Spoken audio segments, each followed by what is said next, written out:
Abdos, bras scroll, un peu plus de 4 minutes 30 pour s'offrir un rêve, pour s'offrir de l'or avec la Française Fantine Le Saffre, ligne numéro 4.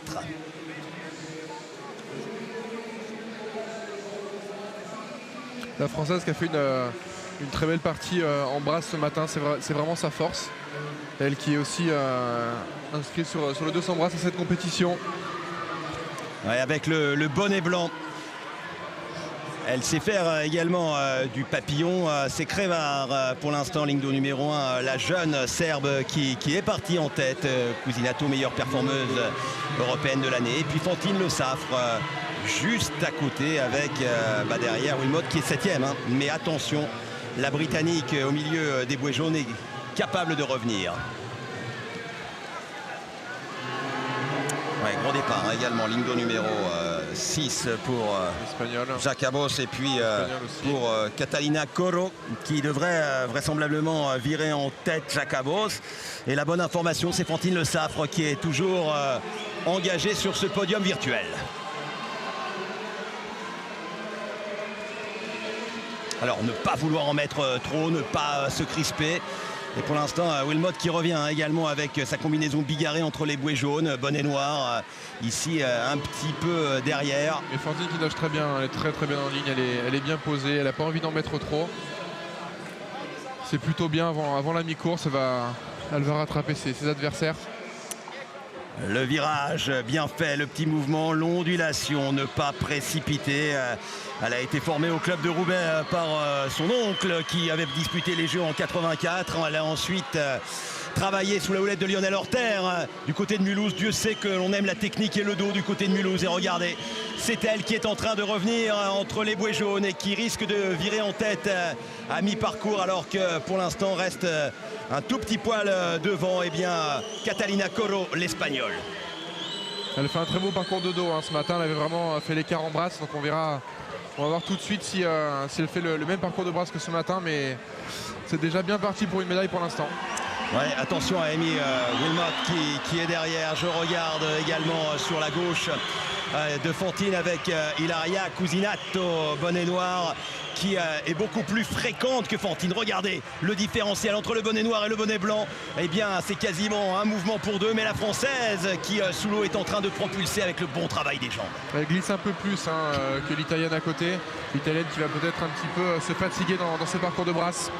Ouais, elle est partie fort, l'Italienne. Le virage, ne pas se crisper, pousser. La petite ondulation permise avec les pieds derrière. Le mouvement complet, la bonne reprise de nage. Et c'est bien ce qui est en train de faire la Française, même si l'Italienne est passée devant, plus fréquente un petit peu. Ce qui est en train de faire Fantine Le Saffre contre la meilleure performeuse européenne et le retour d'Anna Maillet, l'écossaise. Au troisième plan, ici à droite, sur votre écran vue de haut. Fantine qui revient un petit peu là, hein, qui veut toucher en tête après les 300 mètres. Allez, Fantine en championne, allez améliorer son meilleur temps et donc le record de France. C'est maintenant qu'il va falloir sortir les tripes, c'est maintenant qu'il va falloir y aller. Pourquoi? Parce qu'il reste très exactement 100 mètres en crawl avec la meute derrière. Deux américaines, deux britanniques et une italienne. Mais Fantine Le Saffre, eh bien regardez, elle respire sur le côté gauche. C'est un duel de guerrière dans ce quadrathlon de la natation. À ne pas lâcher, elle respire à gauche. Et attention hein, de bien regarder aussi l'autre anglaise à sa droite. Ouais, Wilmot, elle est derrière quand même, elle est dans les vagues. J'ai pas le sentiment qu'Aimé Wilmot puisse revenir et que Anna Maillet non plus. Et voilà, Fantine Le Saffre qui est devant. Attaquer Fantine, aller chercher cette première médaille d'or. Sa première médaille d'or. Allez, Fantine. Le premier podium pour la France dans cette discipline. 400 mètres, 4 nages, en carrière, en championne pour ses premiers championnats européens. Et Fantine Le Saffre qui met les jambes. C'est maintenant, il reste 15 mètres. Allez, Fantine, l'or et l'Europe. Le titre, la Marseillaise au bout de l'effort, au bout de la scie lactique, au bout du rêve. Elle l'a fait. Record de France pulvérisé. Meilleure performance mondiale de l'année. Le Saffre s'est envolé. Extraordinaire. Et voici le premier titre français pour l'équipe de France. C'est super de voir Fantine comme ça. Oh, le premier titre européen, Fantine. Quelle championne. Elle a amélioré son record de 4 secondes sur la journée. Oh, le rêve. Elle a vraiment tenu ses nerfs entre ce matin et ce soir. C'est vraiment génial de voir des nageurs et des nageuses comme ça.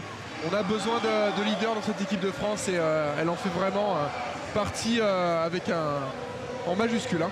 Quelle histoire, Fantine Le Saffre qui était dans le dur, qui avait du mal à concrétiser tout son talent, cette grande nageuse, 1m80 pour 57 kilos. Et bien voilà, elle a tenu. À côté d'elle, il y avait des reines, des ogresses, des carnassières de la discipline. Et c'est elle qui a été en patronne avec, regardez, ce papillon en or et puis ce dos où elle a tenu la brasse, où elle a été un peu bousculée par l'italienne Cuzzinato qui termine deuxième, mais la victoire c'est pour une Française, première médaille sur cette discipline du 404 nage si exigeant pour Fantine Le Saffre, une reine, une princesse vient de naître dans ce bassin de Glasgow à l'occasion de ses premiers championnats européens. Et avec la manière en plus, hein, elle améliore de 2 secondes son temps de ce matin. Oh le bonheur! Oh le bonheur! Et Fantine Le Saffre, alors si ça commence comme ça, je suis pas sûr qu'on ait de la voix pendant 9 jours. Hein. Mais que ça fait du bien! Et la France qui gagne et qui n'en finit plus.